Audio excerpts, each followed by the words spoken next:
Thank you, Deputy Speaker. The Anzac story is the glue of our nation. A belief in mateship and rugged resourcefulness built this nation. The 100 years mark, it is important to reflect upon the importance of that time and event then and now. For Australia, as for many nations, the First World War remains the most costly conflict in terms of deaths and casualties. From a population of fewer than 5,416,809 men enlisted, of which over 60,000 were killed and 156,000 wounded, gassed or taken prisoner. The outbreak of war was greeted in Australia, as in many other places, with great enthusiasm. In response to the overwhelming number of volunteers, the authorities set exacting physical standards on recruits.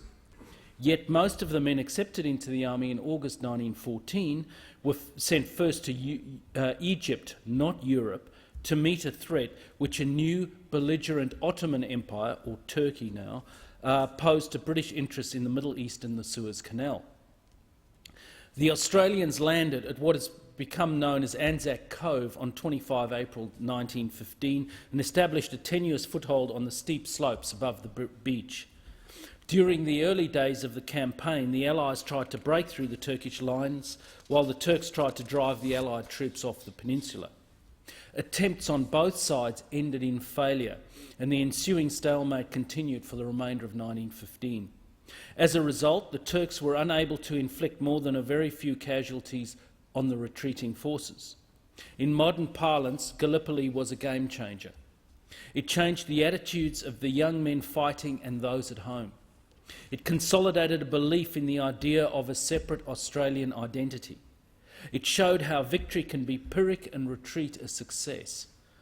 And it demonstrated the changed and complex reality of war. Quagmire, morale and operational factors were now in the minds of the millions. Every club, community and country, for it to be successful and enduring, needs a unifying foundational narrative.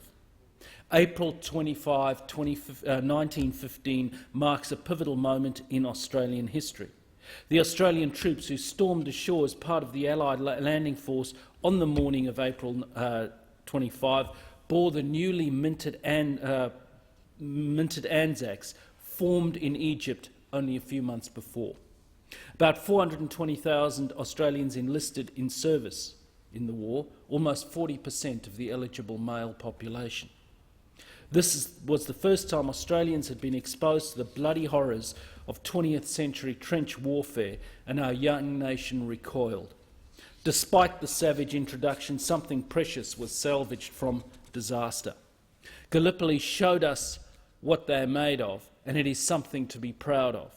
It was not the basis of their strategic achievements, but because of the way in which the Australians performed that the Anzac legend was born. And in many, the Anzac Gallipoli legend says to us that such is our love of country and upright decency that we would literally go to the ends of the earth to defend our view of what is right and our way of life. In Gallipoli, the legacy of the campaign is clear. The landscape still bears the marks of trenches and artillery bombardments while there are 44 separate war cemeteries. The cemeteries honour the dead of all those nations that fought in Gallipoli, but due to the nature of the fighting and the complexity of recovering bodies during the campaign, the vast majority of soldiers who died have no known grave. While this ill-fated battle became a touchstone of Australian and New Zealand nationhood, the British chose to forget the disgraceful disaster.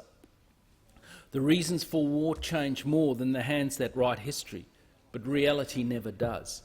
And while it is right that we remember the valour and bravery of our Anzacs always, it is also right that we remember the context that drove them into war and foreign shores. Every little nation in the family of the British Empire sent sons to help the then motherland.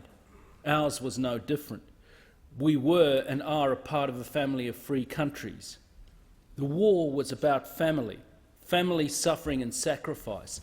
And here, Deputy Speaker, although he never served in the Australian forces, I would like to honour my maternal grandfather, Bernard Bailey, who fought on the Western Front in World War I, one of the Allies, and the attitude of service then was very strong. I recall watching, my grandfather was a bombardier in charge of a howitzer, and in those days, of course, they had no hearing protection, so he went deaf in one ear as a result of the continual noise. He was medically released from service due to injuries that he sustained during the war. And I well recall watching him shave in the morning, and he was wearing a singlet. And he had a huge chunk out of his arm, and I asked him about it. And it was where a piece of shrapnel had gone through, and it's interesting some of the things that they did in those days. Of course, they didn't have skin grafts then, so he told me what they did to try to prevent infection was get the skin from hard-boiled eggs and use that to form a protective layer to prevent infection.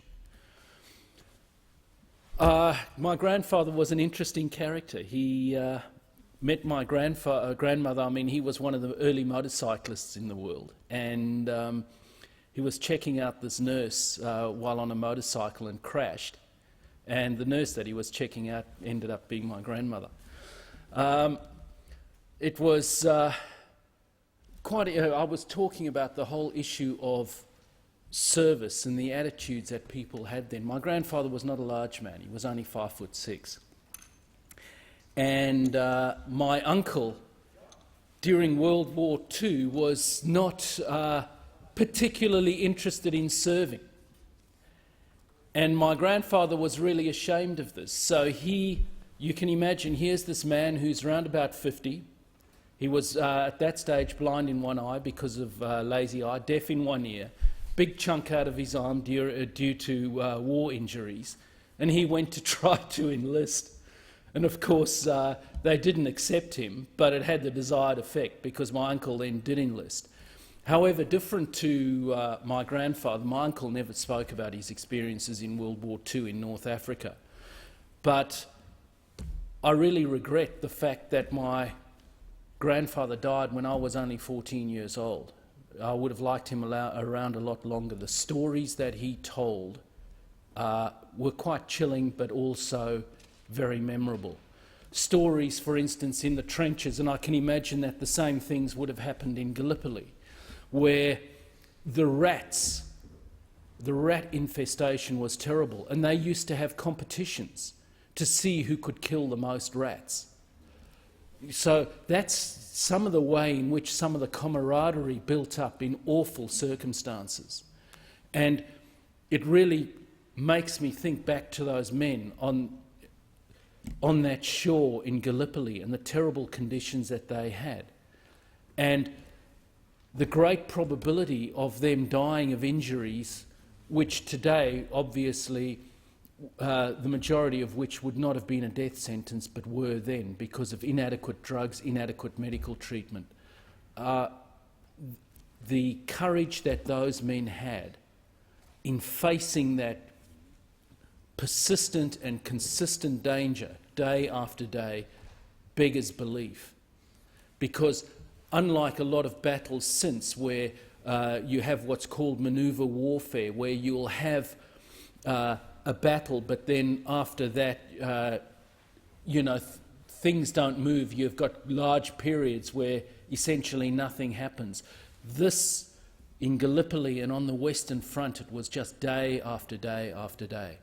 So I salute all of those Anzacs that served not only in Gallipoli, but indeed in World War I.